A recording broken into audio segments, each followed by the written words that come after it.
Chocolate Easter eggs have captivated people for more than a century.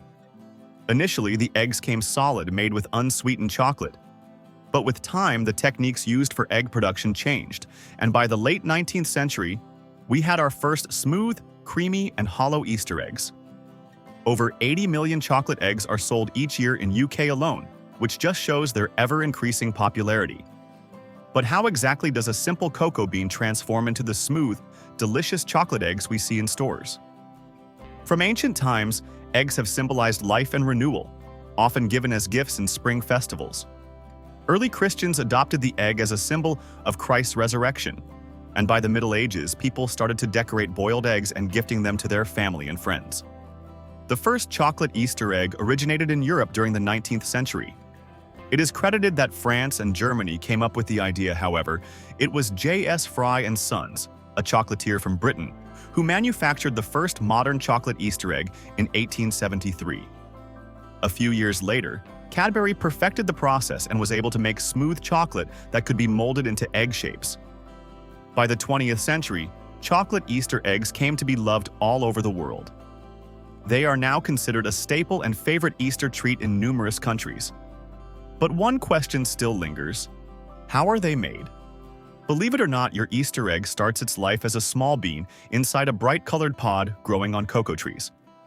These trees, scientifically known as Theobroma cacao, literally meaning food of the gods, primarily grow in equator-bordering countries like Ghana, Ivory Coast, Ecuador, and Indonesia. To put it into perspective, more than 60% of cacao is produced in Ivory Coast and Ghana. The trees in themselves are quite remarkable. They grow in shaded rainforest conditions and produce pods that look more like small footballs than anything chocolate-related. These pods don't grow on branches but sprout directly from the trunk, a rare characteristic in the plant world. Inside each pod, about 30 to 50 cocoa beans are nestled within a sticky white pulp. These beans hold the secret to chocolate's rich taste, but if you were to bite into one at this stage, you'd be in for a surprise. It's bitter, a far cry from the creamy, sweet flavor we associate with chocolate. Unlike certain crops that can be harvested mechanically, cocoa beans are much too delicate for machines. Rather, skilled farmers harvest each pod with a machete or a special harvesting knife. If the beans are harvested early, they will not reach their fully developed chocolatey flavor. Harvested too late, and they begin to ferment while still on the tree. Once the pods are cut down, workers carefully crack them open by hand. Some farms use wooden clubs to pry pods open, while others knock them against a hard surface. This step may seem tedious, but doing so ensures that the beans inside are undamaged. The harvested cocoa beans are now ready to undergo the next crucial step: fermentation. Fermentation is where the real magic happens. Farmers put the sticky pulp-covered beans in huge wooden boxes and layer them with banana leaves before placing them in a warm environment. Each box is opened after 5 to 7 days in order to check for any changes. As heat builds up, reaching around 50 degrees Celsius, the process helps to kill the beans' bitter taste. Meanwhile, microorganisms break down the pulp, releasing fruity, slightly acidic compounds that contribute to chocolate's final taste. The beans also undergo a visible transformation, changing from pale purple to a rich brown, a sign they are developing their complex flavors. This step is essential because unfermented beans lack the deep cocoa taste we love. In fact, premium chocolate brands pay extra for properly fermented beans because they make for higher quality chocolate. Once fermentation is complete, the beans are still too moist to be used. They need to be dried to about 7% moisture content, which helps prevent mold during transport. Farmers spread the beans out on large wooden tables or bamboo mats and leave them under the sun for about a week. Throughout the day, they rake the beans to ensure even drying. If rain clouds roll in, they rush to cover them. Too much moisture at this stage can ruin the entire batch. A few places use an ingenious method called dance drying, which involves farmers stepping on the beans in dance-like motions to help break the beans down. This practice is still observed in certain areas of West Africa. After the beans are dried, they are stored in jute sacks and taken to local warehouses for sorting and grading them based on the quality. At this stage, the beans begin their long journey to chocolate factories across the globe. After the cocoa beans reach the chocolate factory, It is processed to extract its delicious chocolate essence. Every step makes certain that the best in the beans is extracted while keeping uniformity across the batches. Before the cocoa beans can be converted to chocolate, they need to be roasted. This step is one of the most critical in the entire process. The factories put the beans in a large rotating drum or conveyor belt oven and roast them at 120 to 150 degrees Celsius for 30 minutes to an hour. This does three important functions. It loosens the outer shells, removes any parts that shouldn't be pulverized, and it dries out moisture to make grinding easier.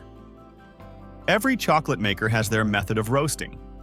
Some utilize slow roasting to cater for a more gentle flavor, while some use bursts of intense heat to create a more powerful taste. Once roasted, the beans are cooled rapidly to lock in the flavors. The beans now need to be cracked so that we can separate the valuable cocoa nibs from the thin, papery shells. Factories utilize machines that break the beans apart gently, while more powerful fans blow away the lighter shells. This step is called winnowing, and it results in pure cocoa nibs being left behind, tiny crunchy bits filled with chocolate goodness. Cocoa nibs can be consumed as they are. They have a rich, slightly bitter flavor and are often consumed as toppings on desserts or in smoothies as a natural chocolate boost. Now comes the transformation into liquid form. Cocoa nibs are placed into huge grinding machines and ground into a thick, dark brown liquid known as cocoa mass or cocoa liquor. The reason cocoa turns into liquid when ground is because of cocoa butter, a natural fat inside cocoa beans. When pressure and heat are applied, this fat melts, turning the ground nibs into a silky, smooth paste. At this stage, the chocolate mixture is still extremely bitter, but it is time to add a few key ingredients to make it taste just right. Depending on what type of chocolate is being made, factories mix cocoa mass with sugar to balance the bitterness, milk powder for creamy milk chocolate, extra cocoa butter for a smoother texture, and vanilla or emulsifiers to enhance flavor and improve consistency. They refine it by using massive steel rollers to break down the mixture. Steel rollers improve the texture to an unbelievably smooth finish, which is as fine as 15 microns, even finer than grain flour. The chocolate goes through a meticulous process called conching to achieve the highly sought-after melt-in-your-mouth feel. It is stirred with huge pylons for up to hours and sometimes days, while keeping it at a precise temperature. This step removes any unwanted bitterness, develops the chocolate's final texture, and creates that signature creamy mouthfeel. The longer chocolate is conched, the smoother it becomes. Some premium chocolates are conched for over 72 hours. Always wondered why some chocolate looks dull and crumbly, while others appear glossy and has a satisfying snap when you break it? Well, that all stems from the process of tempering. This is a process where the chocolate is periodically heated, cooled, and then stabilized so it has a smooth and glossy appearance. If you do not temper chocolate, there is a high likelihood that it will become coated in a white, flaky substance referred to as bloom that comes from unstable cocoa butter. Although it is still safe to consume, it is far from appealing. In the present day, chocolate Easter eggs have come a long way from being just hollow shells. Although the hollow ones are still extremely popular in places like Brazil, where they still make these hollow eggs over a meter tall. These days, chocolatiers go all out with elaborate designs, detail, and fancy ingredients. Some luxury brands use gold leaf and edible flowers, not to mention hand-painted artwork, to decorate Easter eggs. Brands nowadays are quickly adopting the trend of interactive Easter eggs. Some brands have started embedding QR codes on the foil wrappers, allowing customers to scan and unlock digital games or augmented reality experiences. Other companies are coming up with breakable Easter eggs, which when cracked open, reveal smaller chocolates, nuts, or caramel-filled delights inside. Equally as popular is the customized Easter egg, where buyers can have their names or any special messages written on it, turning it into a perfect gift for any occasion. Once the eggs are crafted, they are then beautifully decorated, but they still need to be protected from light and moisture, which can impact their quality. The festive vibe makes them perfect for the store shelves. With millions of chocolate Easter eggs produced every year, distribution is a massive operation. Eggs are sent to supermarkets, candy shops, and online sellers across the globe many weeks before Easter. Many brands like Cadbury, Lindt, and Ferrero account for a significant amount of sales in Easter chocolate consumption by coming up with new special flavors and limited-time variants. The numbers are shocking. Every year, chocolate eggs get produced in the hundreds of millions around the world. The UK alone consumes around 80 million Easter chocolate eggs every year, while America spends roughly $2.6 billion on Easter goodies, a large chunk of which is chocolate eggs. Cadbury is one of the candy companies that tops the list. They should because they make over 500 million chocolate eggs in a year. To put it into perspective, if all the chocolate eggs that are sold in the UK in a span of a year were lined together, it would create a line that reaches from London all the way to Sydney and would even come back. To meet the massive consumer demand, factories begin producing chocolate Easter eggs months in advance, sometimes as early as 6 months before Easter. In the world of Easter eggs, perhaps the most remarkable achievement was made by a few chocolatiers in Italy in 2011 when they crafted the biggest chocolate Easter egg in history. It was so big that it measured about 10.39 meters or 34 feet, while its weight exceeded 7,200 kilograms or 15,873 pounds, which makes it heavier than an African elephant. It isn't just about consuming them. Chocolate Easter eggs have amazing importance on different events and traditions around the world. The White House Easter egg roll started in 1878, where children roll eggs to receive chocolate. In 2007, Florida hosted the world's largest Easter egg hunt with over 500,000 hidden chocolate eggs. In Russia, chocolatiers make eggs in the shape of Fabergé in edible foam. And in Brazil, the highlight of the festive season are giant chocolate eggs that are over a meter tall.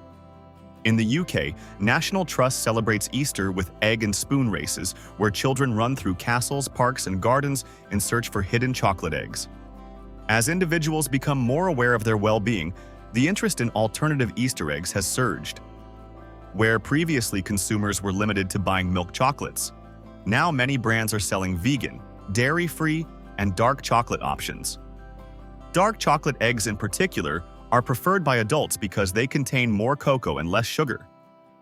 In order to appeal to dietary restrictions, companies have come out with sugar-free, gluten-free, and nut-free chocolate Easter eggs so that everyone can partake in the celebration. Leading chocolate companies like Lindt, Cadbury, and Hotel Chocolate now sell vegan Easter eggs made with oat milk, almond milk, or coconut milk. People are now generally willing to pay more for premium and artisanal eggs, instead of settling for the cheap mass-produced chocolate eggs.